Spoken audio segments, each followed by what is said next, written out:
Bonjour à tous, merci d'être au rendez-vous de votre émission Santé Assure. Nous parlons ce matin des maladies bucco-dentaires, comment prendre soin de nos dents, comment soigner les dents ou comment avoir de belles dents. Nous en parlons ce matin avec le docteur Jules Paco, médecin dentiste. Il est déjà là en studio avec nous. Bonjour docteur. Bonjour madame. Comment vous allez ? Bien. Ça fait plaisir de vous avoir avec nous. Merci. Pour parler des dents. Exactement. Quand on a des dents blanches, ça veut dire qu'on a de belles dents, n'est-ce pas, docteur? On a de belles dents et on est en bonne santé. Et on est en bonne santé, voilà. Ah oui. Hein. Quand on a des dents blanches, ça veut dire qu'on est également en bonne santé. Surtout que tout ce que nous mangeons passe d'abord par la bouche, par les dents. Il faut que les dents soient en bonne santé. Comment garder nos dents en bonne santé? C'est ce dont nous parlons ce matin dans Santé Assure. Docteur, c'est quoi le secret pour avoir une dent en bonne santé, en pleine santé? Merci madame, mais d'abord avant de parler des dents, parlons de la bouche en général. De la bouche en général. Et nous savons que c'est une cavité qui se trouve à l'étage inférieur de notre tête et où toute chose passe, la nourriture, de l'eau, et tout ce que nous mangeons, tout ce qui rentre dans notre organisme, à part les injections, nous le passons par la bouche. Et la bouche ne comporte pas seulement les dents. Et nous avons d'autres organes qui sont d'autres éléments anatomiques que nous retrouvons dans notre bouche. Exactement. Par exemple, nous avons la langue, et nous avons les gencives, oui. les éléments de soutien de la dent. Et au fond aussi, nous pouvons trouver aussi les amygdales, tout ça. D'accord. Donc c'est une constitution très complexe, notre bouche. Maintenant, les dents, pour garder nos dents en bonne santé, nous devons les entretenir. En entretenant les dents, nous devons entretenir également notre bouche. Notre bouche. Voilà. Et comment entretenir ses dents? On sait que quand on se lève le matin, il faut brosser les dents. Le soir également, nous devons brosser les dents. Est-ce que ça s'arrête là ou ça va plus loin? Et nous disons, nous, surtout les chirurgiens dentistes, les personnels de la santé, qu'il faut brosser surtout les dents le matin après le petit déjeuner. Après ou avant? Après le petit déjeuner. Eh bien. Si nous brossons les dents après le petit déjeuner, cela veut dire que nous aurons notre bouche propre jusqu'au moment où nous serons encore en contact avec les aliments. Avec la nourriture. Voilà. Mais si nous faisons le contraire, nous nous levons le matin, nous nous brossons les dents et nous prenons le petit déjeuner, cela veut dire que nous garderons des débris alimentaires, des particules qui vont rester dans les espaces interdentaires et un peu partout dans la bouche jusqu'au moment où nous aurons encore l'occasion de nous brosser les dents. Ce qui est encore très important, c'est le brossage du soir. Après le dîner, avant d'aller au lit, nous devons correctement brosser les dents. Correctement. Pourquoi est-ce que c'est plus important le brossage du soir? Le brossage du soir est plus important parce que la bouche, il n'y a plus de mouvement dans la bouche. La bouche serait fermée toute la nuit. C'est là où les micro-organismes ont plus accentuent leur activité. Parce que la bouche contient plus de micro-organismes anaérobies. C'est-à-dire qu'ils n'ont pas besoin d'oxygène pour pouvoir se proliférer.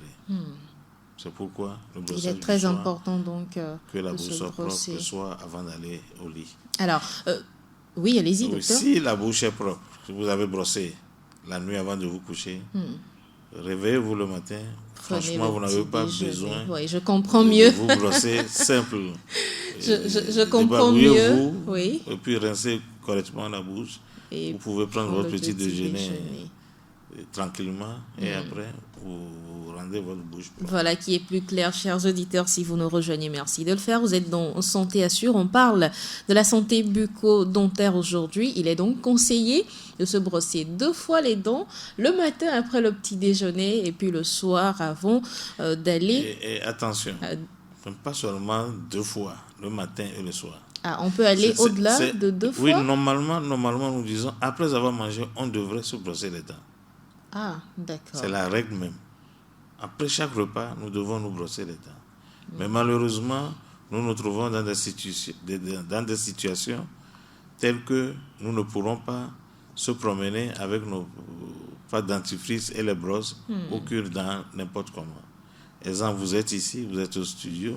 Si vous n'avez pas la possibilité de se brosser après le petit déjeuner, le repas du midi, vous ne rentrez pas. Oui. Peut-être vous aurez l'occasion de rincer la bouche pour enlever au moins les quelques particules que vous pouvez éliminer.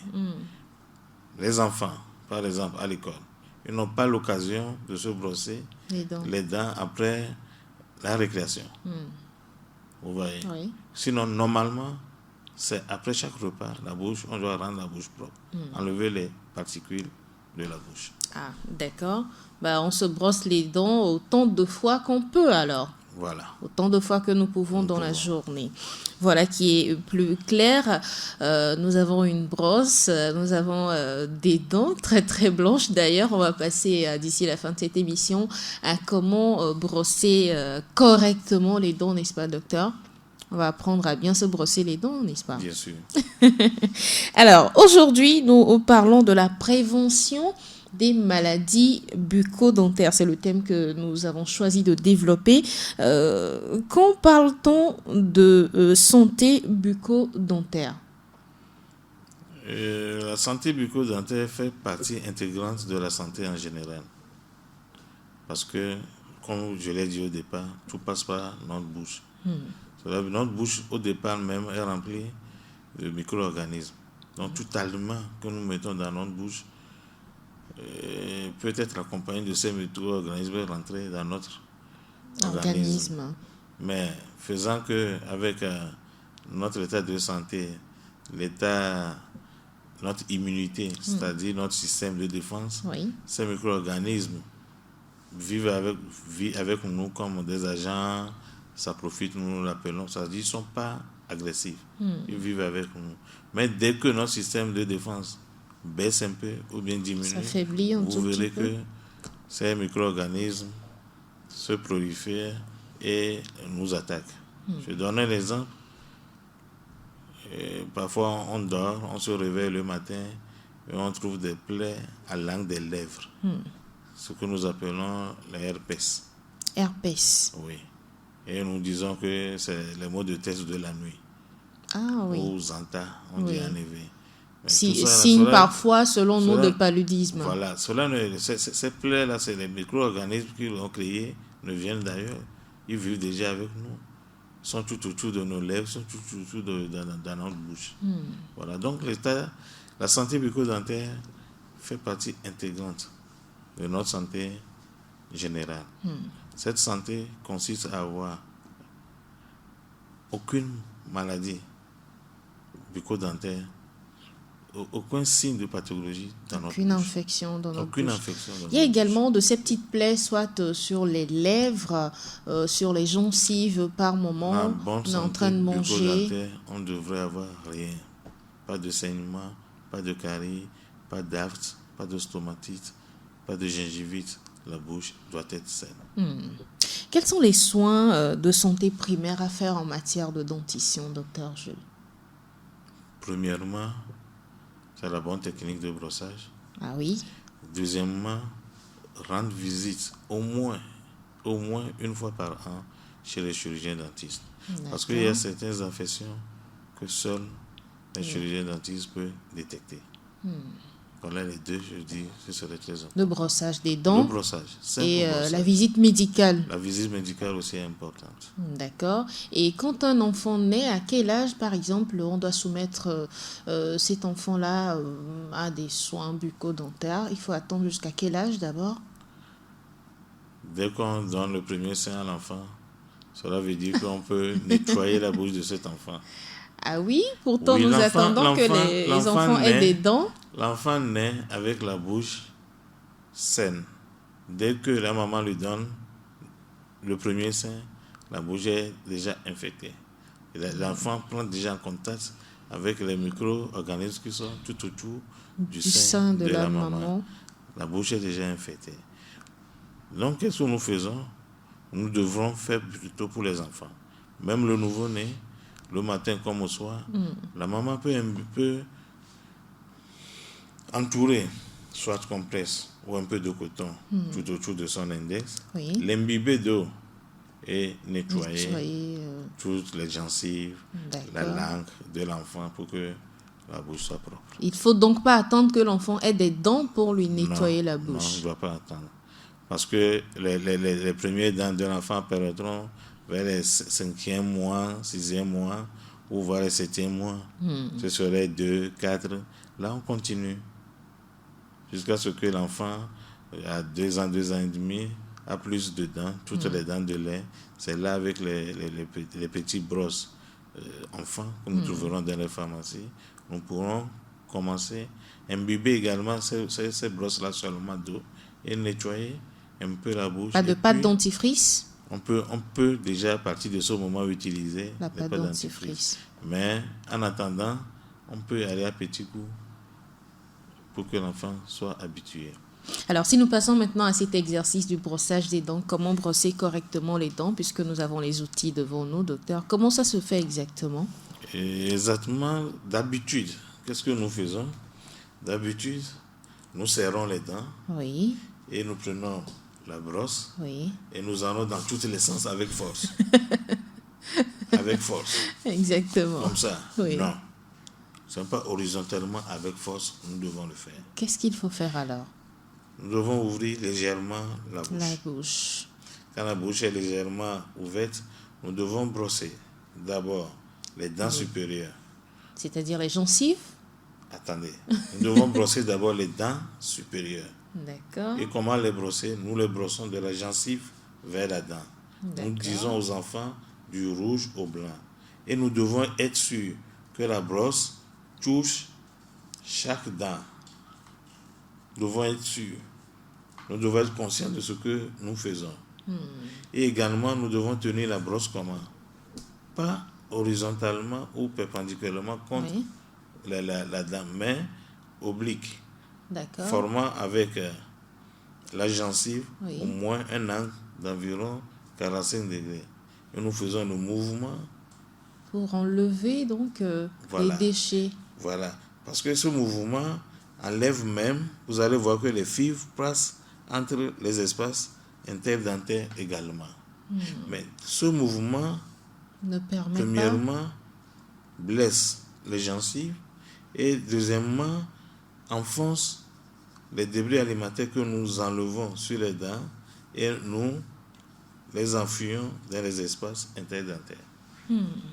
Donc c'est le mouvement vertical de la gencive vers la dent. Et nous pouvons passer, repasser et soyons sûrs que nous le toucherons en passant par notre langue sur la langue. Nous ne devons plus trouver des parties rugueuses. Cela dit qu'il y a des taches. Nous ne devons pas oublier l'intérieur. On fait la même chose, le même exercice. Oui, palatine de la dent. Et c'est seulement la partie avec laquelle nous mangeons avec les mollets que nous pouvons brosser horizontalement. D'accord. Quand nous finissons de brosser correctement les dents supérieures, nous venons sur les dents inférieures. Nous faisons le même mouvement vertical, mais à l'inverse. À l'inverse. C'est-à-dire de bas vers le haut. Toujours de la gencive vers la dent. Toujours. Toujours. Nous devons passer et repasser. L'intérieur de la même façon. De la gencive vers la dent verticalement. Oui. Et c'est dans la partie masticatrice des mollets que nous pouvons brosser horizontalement. D'accord. Nous ne devons pas oublier aussi la face externe de la langue. Nous devons le nettoyer également et bien rincer. Voilà. Et nous avons aussi des éléments additifs que nous appelons les brossettes, les petites brossettes. Nous refusons aujourd'hui ce que nous appelons communément les cure-dents, c'est-à-dire les petites on va dire, bûchettes ou bien comment que les gens introduisent à l'intérieur des dents. Mais on a des petites brossettes, le bout bien moussé, qu'on peut utiliser pour nettoyer les espaces interdentaires pour que ça soit bien propre. Plutôt que d'utiliser les cure-dents. Merci, docteur, pour ces précisions. Je peux ajouter également que nous disons et nous répétons que notre pâte dentifrice, les brosses d'abord, la brosse que nous devons utiliser ne doit pas être très dure. Oui. Ce sont des brosses souples. Parce que ce n'est pas... renouvelable surtout, n'est-ce pas? La dureté ou bien la force qui enlève les débris, les déchets, mais c'est la technique, c'est le mouvement que nous faisons. Les fibres doivent être perpendiculaires à la manche. Dès que nous ça commence par s'effriter, bourrifiées et caquillées, nous devons les remplacer. Exactement. Les brosses aussi ont une durée de vie. Normalement, chaque 3 mois, nous devons changer de brosse. De brosser à dents. Parce que nos brosses s'égorgent aussi des micro-organismes qui sont dans nos bouches. C'est pourquoi nous ne devons pas les passer. D'accord. Un mari ne doit pas utiliser la brosse à dents de sa femme. Une femme ne doit pas utiliser les brosses à dents de son mari. Pire encore, les enfants utiliser sa brosse à dents pour nettoyer la bouche de ses enfants.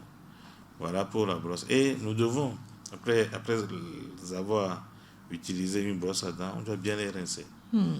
Et soit nous le plaçons dans son étui, qui devait être fermé, bien perforé pour qu'il y ait aération, ou bien nous le plaçons dans un verre, la tête, la partie que nous utilisons pour brosser les dents, en l'air.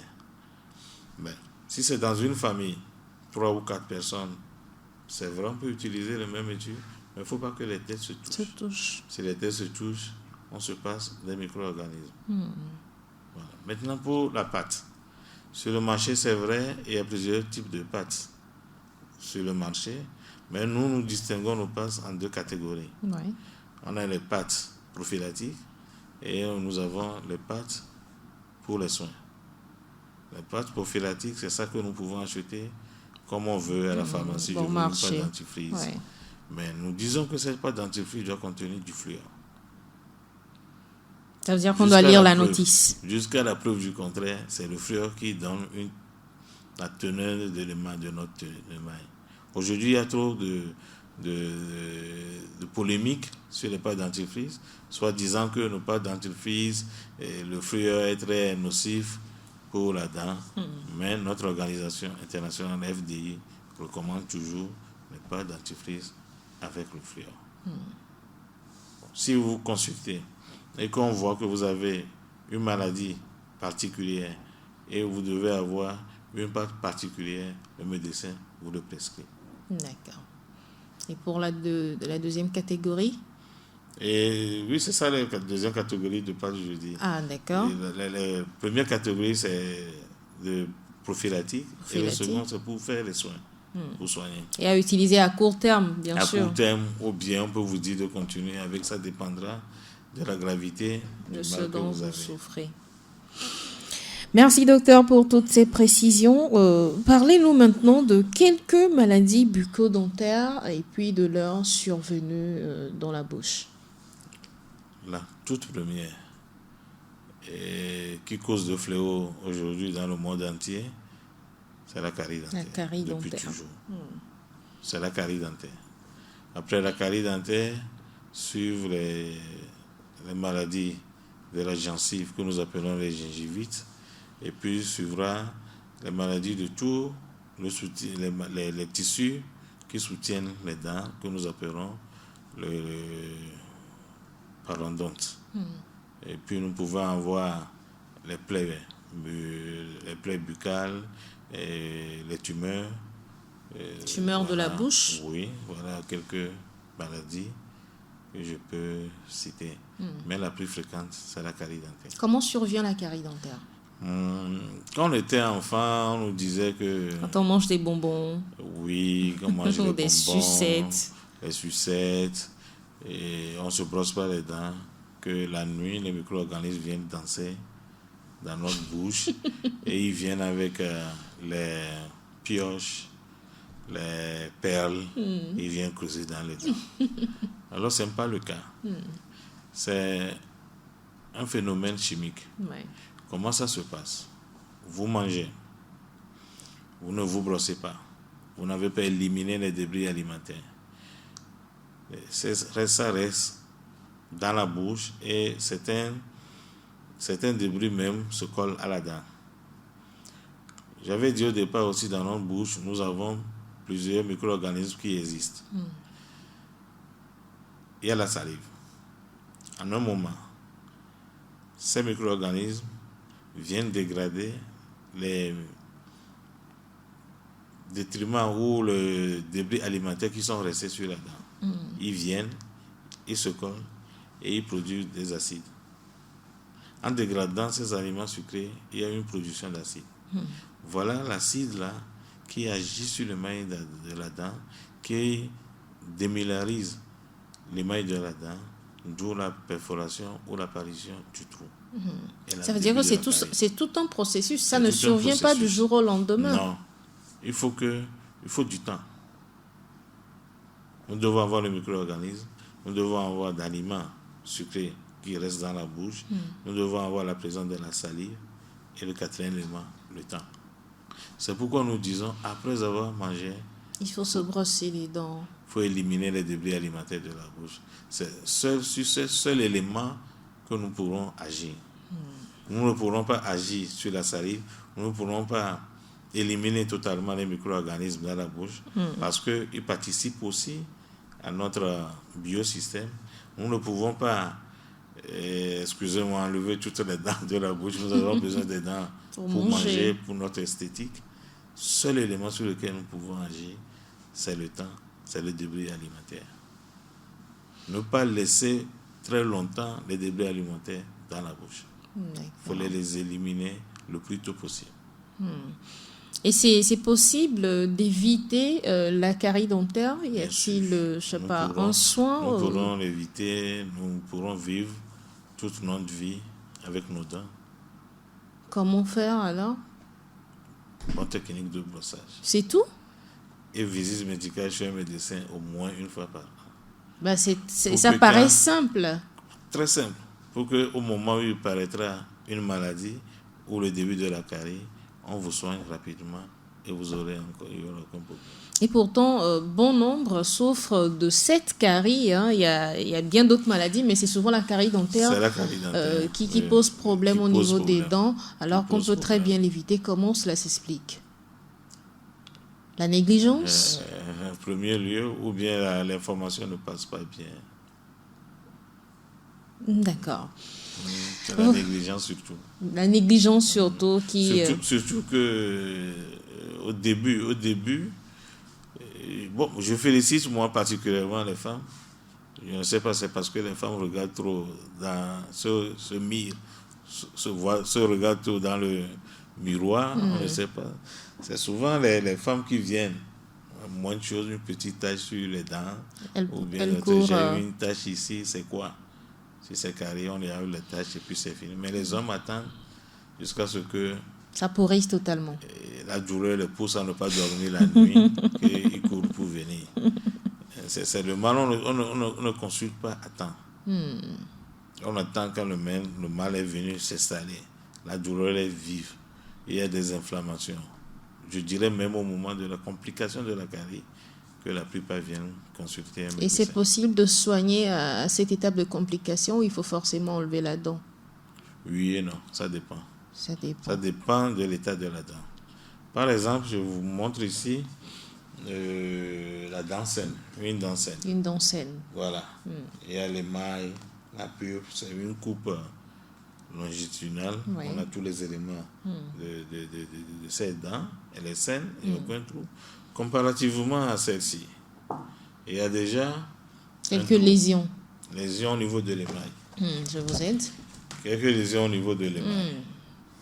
Là, il n'y a pas de douleur. Peut-être malgré la lésion? Oui, parce que c'est dans l'émail, il n'y a pas de douleur. Les fibres nerveuses n'atteignent pas l'émail. Peut-être c'est une tache jaunâtre ou noirâtre, peut-être même blanchâtre. C'est là où nous demandons les consultations. Parce que déjà chez le dentiste, nous avons nos instruments. Vous passez sur la surface de la dent, vous trouverez qu'il y a des parties rugueuses, poreuses. L'instrument y rentre. Là, nous disons, il y a un trou et immédiatement, on vous fait les soins. D'accord.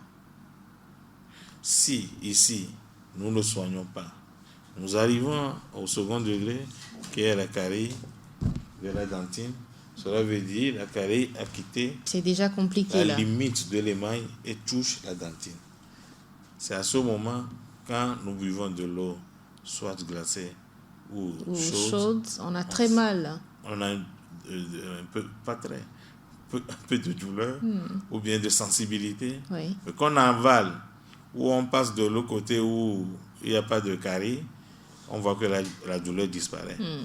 Ça, c'est la carie du second degré. Au même moment, nous sentirons qu'il y a les aliments qui restent dans ce trou, dans cette cavité. Si nous supportons cette douleur, nous arrivons à ce niveau que nous appelons carie troisième degré. Ah, là, c'est très compliqué. Là, la pulpe est touchée. Là, c'est la douleur vive.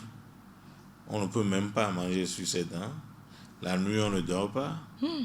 Et la douleur peut être cédée qu'avec un antalgique, un médicament. Voilà. Maintenant, ici, nous pourrons soigner. Carie troisième degré.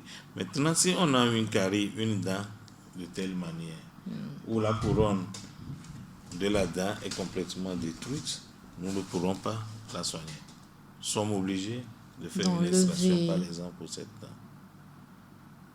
On a aussi d'autres cas où les micro-organismes, en touchant la pulpe, migrent pour former des colonies de micro-organismes et de débris alimentaires au niveau de la peste des racines, au niveau des dents. Vous voyez qu'on a mis, ici il n'y en a pas. Vous voyez, ce sont les vaisseaux que nous voyons. Mais en voyant ici, vous voyez qu'il y a des grosseurs qui se forment déjà. Ce sont les colonies de micro-organismes accompagnées de débris alimentaires qui viennent. C'est en ce moment que nous voyons une inflammation chez nos patients. Dans ces cas, nous sommes obligés de faire une extraction. On ne peut plus récupérer une dent qui a une destruction totale de carrément, il faut l'enlever. Et puis, au niveau de la peste, il y a des granulomes, c'est-à-dire les colonies de micro-organismes qui viennent se déposer. Ce n'est plus possible de soigner cette dent-là. On fait une extraction. Une extraction. Voilà. À peu près ce que nous pouvons dire sur la carie dentaire. La carie dentaire. Si il arrive que des gens prennent des médicaments à ce niveau et la douleur passe. Oui. Quand la douleur passe, cela ne veut pas dire que le processus s'est arrêté. Oui. Ça continue. Parce que les granulomes dont j'ai parlé, qui se forment sous la dent, qu'on a représenté ici en noir sur ce tableau, devient une porte d'entrée de micro-organismes dans notre organisme. Et ça peut, à travers le sang, ces micro-organismes pourraient aller se déposer dans d'autres organes et causer d'autres maladies. Au niveau du cerveau, par exemple, au niveau des yeux, au niveau du cœur, au niveau des reins, au niveau des articulations, un peu partout. Je comprends pourquoi, quand il faut opérer certains, on leur demande d'enlever certaines dents qui ne sont pas saines. On ne demande pas d'enlever, on demande une consultation. De rendre saine la bouche avant l'opération. Surtout les prothèses de hanches, de genoux, un peu de ça, ou bien du cœur. D'accord. Parce que ces micro-organismes causent beaucoup de maladies de cœur, cardiopathie, ou bien de rhumatisme. Exactement. Parce que quelqu'un, ou bien Dieu, quelqu'un souffre Dieu de l'œil tout de suite, l'ophtalmologue voit qu'il n'y a pas de problème. Oui. Mais parfois, il demande, allez voir un dentiste. On voit au niveau de la bouche, au niveau à la direction de l'œil, une dent carriée, on soigne la dent et vous allez voir que le mal de tête disparaît. Ou bien il y a carie dans la bouche, la personne qui crie matin, midi, soit des douleurs articulaires, on soigne ces caries dans la bouche, le mal des articulations disparaît. Eh bien, les dents sont source de... Voilà de beaucoup de choses. Pour éviter beaucoup de choses, nous devons tenir compte de nos dents. La santé bucco-dentaire nous importe et nous en parlons ce matin dans votre émission Santé Assure avec le docteur Jules Kouakpo, médecin dentiste, qui nous parle donc des maladies bucco-dentaires. On s'est appesanti sur la carie dentaire. Y a-t-il encore une autre maladie qui fait souffrir autant que la carie? Autant que la carie est la seconde maladie, nous l'appelons maladie de la gencive ou la gingivite. Oui. Si nous regardons ici, par exemple, là où est la tache, la tache de la gencive, c'est collé en haut. Et si nous voyons de ce côté, il y a un peu d'espace. C'est ça que nous appelons poche parodontale. Les animaux peuvent s'enfuir dans cet espace. Et en rentrant dans cet espace, ils dégradent la gencive. Comment ça se passe? Nous appelons quelque chose la plaque dentaire. La plaque dentaire, c'est quoi? C'est quand nous avons consommé, nous avons mangé, et que les débris alimentaires restent dans notre bouche, collés sur les dents. C'est ça que nous appelons plaque dentaire, parce que c'est encore mou. Mais si nous le laissons, nous n'avons pas brossé à temps, cette plaque dentaire devient dure. Quand ça devient dur, calcifié, nous l'appelons tartre. C'est ce tartre qui s'enfuit au collet de la dent, tout autour, le collet ici, qui irrite la gencive au départ. Et vous allez voir que les gencives deviennent enflées, le bord tout rouge, après on commence par saigner. Et ça doit faire très mal. Hein. Ça fait mal. Mais si on ne fait rien, donc ça regrette, c'est en ce moment que ce tartre rentre ou pénètre dans le cursus entre la dent et la gencive et crée une poche. Voilà. Donc commence la gingivite. Et quand rien ne fait, ça détruit carrément la gencive et attaque même l'os alvéolaire. Et en un moment, la dent commence par bouger. Et nous disons que la personne souffre de parodontite ou une maladie de parodontopathie. Comment ça se soigne? Si vite la personne consulte, on fait un détartrage. On enlève tout ce tartre dans la bouche, sur les dents, sous la gencive, et ça passe. D'accord. Mais si on est arrivé à un moment où la dent bouge beaucoup, on est obligé de l'extraire. Comment prévenir la gingivite? C'est possible de prévenir cette maladie?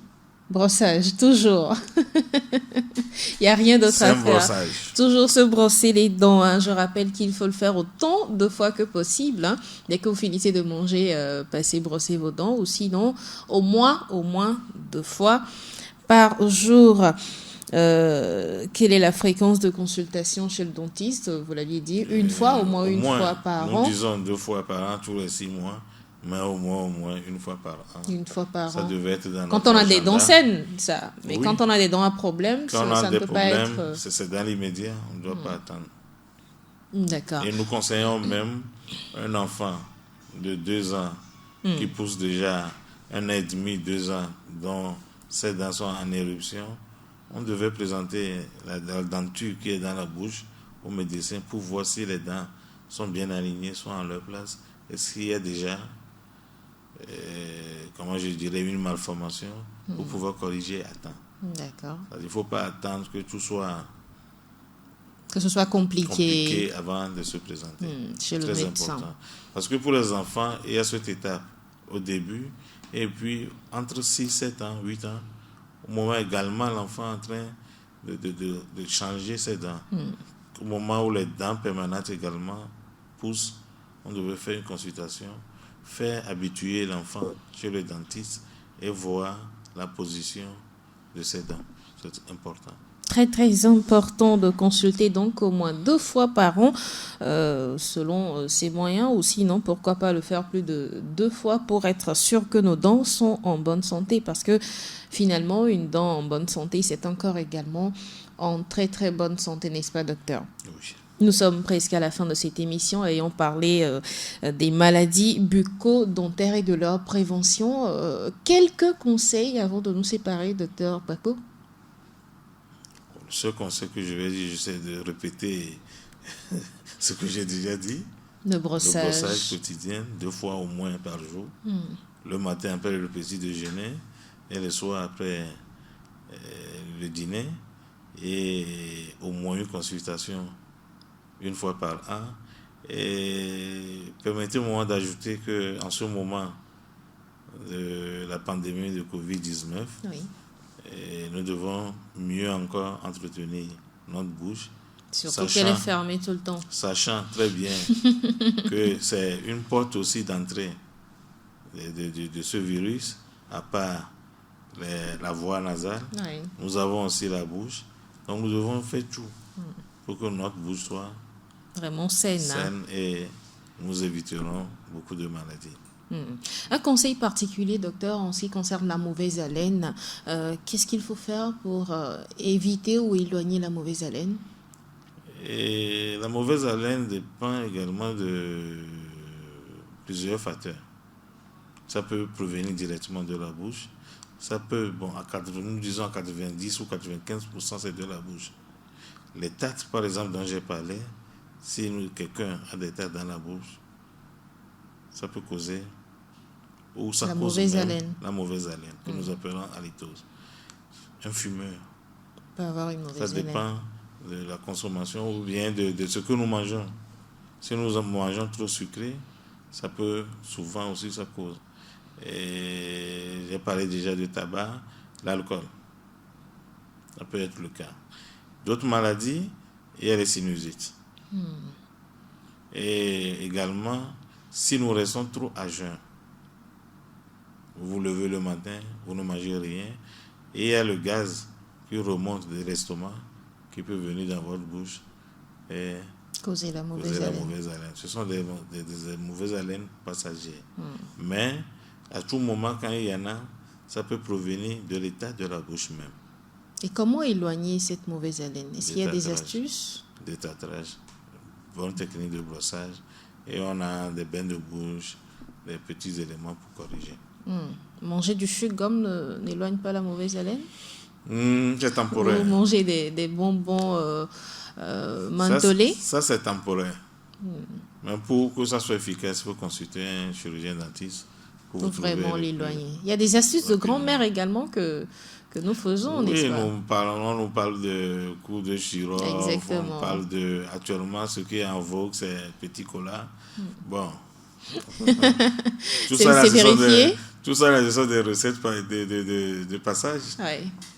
Parce que vous finissez de prendre votre petit cola, il faut encore brosser les dents. Bien sûr, c'est capital. C'est capital.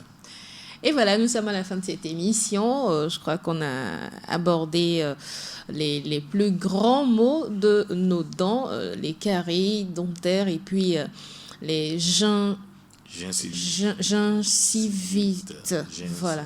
Gingivites, voilà, j'y suis parvenue. Docteur Jules Paco, gingivite plutôt. Quel sera votre mot de fin pour aujourd'hui? Vous dis merci. Merci également à vous. Et souhaite de bons moments de brossage à nos téléspectateurs. Et à nos auditeurs surtout, parce qu'on nous écoute plus qu'on ne nous regarde. Et voilà, nous sommes à la fin de cette émission. S'informer pour savoir comment prévenir les maladies bucco-dentaires et ainsi avoir une bonne hygiène des dents et de la bouche, c'est primordial. Cela passe entre autres par un brossage des dents après chaque repas et puis une visite annuelle chez un dentiste, comme nous l'a dit le docteur Jules Paco. Il est médecin dentiste. Docteur, j'espère vous revoir ou vous retrouver pour une autre émission dans laquelle nous parlerons de la dentition des tout-petits. Je suis prêt à tout moment. Merci. Merci également à vous, chers auditeurs, de la fidélité d'écoute. Prochain rendez-vous de votre émission Santé Assure. Ce sera le mardi à partir de 9h, bien sûr.